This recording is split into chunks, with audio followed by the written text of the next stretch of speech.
আসসালামু আলাইকুম। ধারাবাহিক আলোচনার অংশ হিসেবে আজকে আমার আলোচনার বিষয় রমজানের গুরুত্ব এবং তাৎপর্য নিয়ে।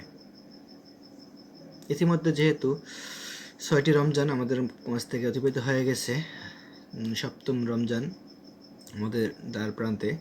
ঠিক এই অবস্থায় রোজার গুরুত্ব সম্পর্কে কিছু কথা বলার জন্য আপনার সামনে আসা। তো রোজার আলোচনা পবিত্র কোরআনের সূরাতুল বাকারার 183 থেকে 186 নম্বর আয়াতে মহান আল্লাহ তাআলা রোজার বিষয়ে কথা বলেছেন, যেখানে তিনি শুরুতেই মুমিনদের উদ্দেশ্য করে বলছেন, ইয়া আইয়ুহাল্লাযিনা আমানু কুতিবা আলাইকুমুস সিয়াম কামা কুতিবা আলাল লাযিনা মিন ক্বাবলিকুম লাআল্লাকুম তাত্তাকুন। হে ঈমান আনয়নকারীগণ, তোমাদের উপর রোজাকে ফরজ করে দেওয়া হয়েছে যেমনিভাবে ফরজ করা হয়েছে তোমাদের পূর্ববর্তীদের উপর। তো একটা বিষয় এখানে যে মহান আল্লাহ তাআলা মুমিনদেরকে উদ্দেশ্য করে বললেন, জাস্ট কোটেশন করে, যে হে মুমিনরা। এর গুরুত্ব উপলব্ধি করতে গিয়ে আমার কাছে যেটা মনে হচ্ছে যে যদি আমাদের সমাজে বা আমাদের সমাজে কোনো প্রভাবশালী ব্যক্তি, যদি ধরেন উপজেলা চেয়ারম্যান কিংবা সংসদীয় আসনের কোনো এমপি কিংবা তার উপর ঊর্ধ্বতন কোনো ব্যক্তি যদি আমাদের এলাকায় সফরে আসেন, তাহলে কি হয়, তার প্রচারের জন্য কি করা হয়, পোস্টার, তারপর ব্যানার, মাইকিং, শোডাউন বা ইত্যাদি কাজগুলো করা হয়। কী কারণে? যে ব্যক্তিটা আসতেছে তার প্রচার করার জন্য, ক্যাম্পেইন করার জন্য। ব্যক্তিটি যত গুরুত্বপূর্ণ হয়, প্রচারের ধরনটাও ঠিক সেই মানের হয়, ঠিক সেই রকম হয়। এখন আমরা আলোচনার দিকে আসি। যখন রাসূল করিম সাল্লাল্লাহু আলাইহি ওয়াসাল্লাম মক্কা থেকে মদিনায় হিজরত করলেন, ঠিক সে সময় তিনি আহলে কিতাবদের অনুরূপ অর্থাৎ আশুরার রোজা নিজেদের জন্য ফরজ করে নিলেন।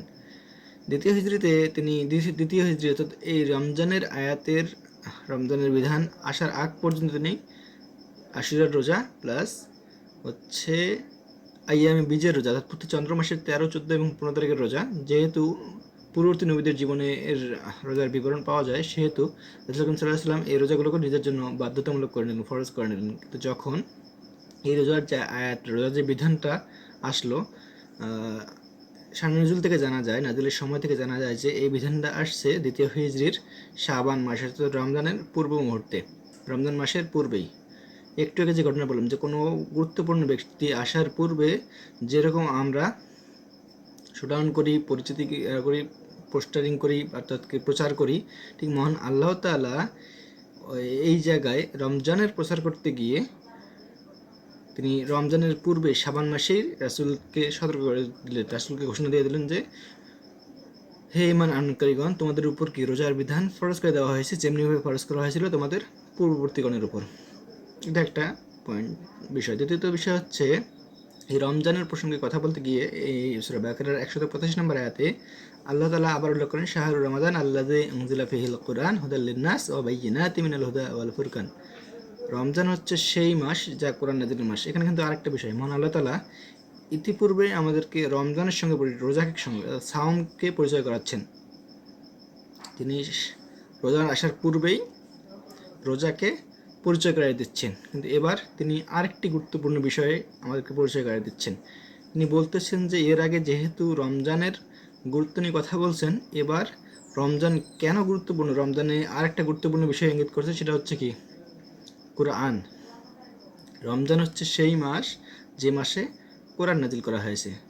একটু সুন্দরভাবে খেয়াল করুন। এর আগে আল্লাহ তাআলা জাস্ট অ্যানাউন্স করে, ঘোষণা দিয়ে রমজান আসার পূর্বেই ঘোষণা দিলেন যে তোমাদের মাঝে রমজান আসছে। হাদিস শরীফে পাওয়া যায় রমজান হচ্ছে শাহরুল্লাহ। আমার প্রথম যে আলোচনায় আমি উল্লেখ করছি সেটা হচ্ছে কি, আল্লাহ তাআলা এই রমজানকে নিজের মাস হিসেবে আখ্যা দান করছেন। রাসূল সাল্লাল্লাহু আলাইহি ওয়াসাল্লামের হাদিস মুখনিসৃত বাণী আবু হুরায়রা রাদিয়াল্লাহু তাআলা আনহু থেকে বর্ণিত, তিনি রমজান প্রসঙ্গে কথা বলতে গিয়ে বলেন, মান সামা রমাদান ঈমানান ওয়া ইহতিসাবান গুফিরা লাহু তাকাদ্দামা মিন যামবিহি। যে ব্যক্তি ঈমান এবং ইহতিসাবের নিয়তে রমজান মাসের রোজা রাখবে, তার পূর্বেকার সমস্ত গুনাহসমূহ মাফ করে দেওয়া হবে। সুবহানাল্লাহি ওয়া বিহামদিহি। অন্য হাদিসে আল্লাহ তাআলা হাদিসে কুদসিতে আল্লাহর একটা উদ্ধৃতি উল্লেখ করছেন, সেখানে বলা হয়েছে, আস-সাওমু লি ওয়া আনা আজজি বিহি, অর্থাৎ রোজা আমার জন্য, আমি এর প্রতিদান দেব। ব্যবহারিক অর্থে আমরা যে সকল ইবাদত করি, অর্থাৎ কালিমা ঘোষণা দেওয়ার জন্য কি সাক্ষ্য প্রমাণ লাগে, এবং এর প্রমাণ দেওয়ার পরে যে বিধানগুলো আসে, নামাজ, হজ, জাকাত, যে বিধানগুলো যেগুলো আছে, এই বিধানগুলো পালন করার সময় আমরা যেগুলো পালন করি না সেগুলো প্রকাশ্য হয়, মানুষের দৃষ্টিগোচর হয়। কিন্তু এর একমাত্র ব্যতিক্রম হচ্ছে রোজা, যে ইবাদতটা আমরা করি এটা ব্যতিক্রম। কোনো ব্যক্তি রোজা রাখলে একমাত্র আল্লাহর ভয়ে রোজা রাখে, এবং সে রোজা আছে কি না এর সাক্ষ্য শুধুমাত্র ওই ব্যক্তি এবং আল্লাহ, এর মাঝখানে কোনো প্রমাণ থাকে না। যেহেতু যেহেতু এটা এমন একটা ইবাদত, গোপন ইবাদত, এর সাক্ষ্য প্রমাণ কোনো ব্যক্তির কাছে থাকে না, শুধুমাত্র যে ব্যক্তি রোজা রাখছে তার কাছেই থাকে, এবং মন আল্লাহ তাআলার কাছে বর্তমান থাকে। এই জন্য এতটা গোপনীয় ইবাদত হওয়ার কারণে এর পুরস্কারও অতি মহৎ। যেমন নফল ইবাদত সমূহের মধ্যে সর্বোত্তম নফল ইবাদত সমূহ বলা হয় কি? কোরআন তেলাওয়াত অথবা কিয়ামুল লাইল।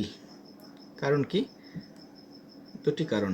এক, কোরআনের মর্যাদার কারণে কোরআন তেলাওয়াত নফল ইবাদতের মধ্যে উত্তম।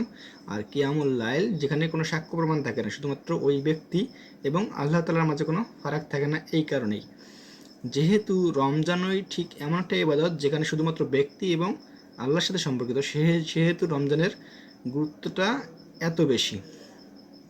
রমজান মাসে আল্লাহ তাআলা তার নিয়ামতের দরজাসমূহ খুলে দেন। সেখানে আল্লাহ তাআলা হাদিসে স্পষ্ট করে বলেন, রাসূল সাল্লাল্লাহু আলাইহি ওয়াসাল্লাম যে হাদিসগুলো উল্লেখ করছেন, যে রমজান মাসে ফুতিহাতি আবওয়াবুস সামাওয়াতি, অর্থাৎ কি রমজানে আসমানের দরজাসমূহ খুলে দেওয়া হয়। ফুতিহাতি আবওয়াবু জান্নাতি, জান্নাতের দরজাসমূহ খুলে দেওয়া হয়, শয়তানকে শৃঙ্খলিত করা হয়, জাহান্নামের দরজাসমূহকে বন্ধ করে দেওয়া হয়। এ মাসে এমন একটি রাত আছে যেটা হাজার মাস অপেক্ষা উত্তম। কি কারণ? তখন যে হাজার মাস অপেক্ষা উত্তম যে রাতটা বলার চেষ্টা হচ্ছে লাইলাতুল কদর, রমজানের শেষ দশকে বেজর রাত্রিতে পাওয়া যায়। কি কারণ? ঠিক একই কারণ, যে কারণ এর আগে আমি উল্লেখ করছি। রমজান মাস গুরুত্ব মর্যাদা হওয়ার কারণ একমাত্র কোরআন এসেছে এই কারণে। দ্বিতীয়ত, রমজান মাসের শেষ দশকের মর্যাদা এত বেশি এই কারণ রমজানের শেষ দশক রাত্রিতে কোরআন এসেছে। তো রমজান সম্পর্কে দীর্ঘ আলোচনা থাকবে, আজকের আলোচনা এই পর্যন্তই। আমি আশা রাখবো ভুল ত্রুটি এড়িয়ে আলোচনা যাতে আরও তথ্যবহুল করতে পারি, এই কামনা রেখে আমি আমার কথা শেষ করছি। আসসালামু আলাইকুম ওয়া রাহমাতুল্লাহ।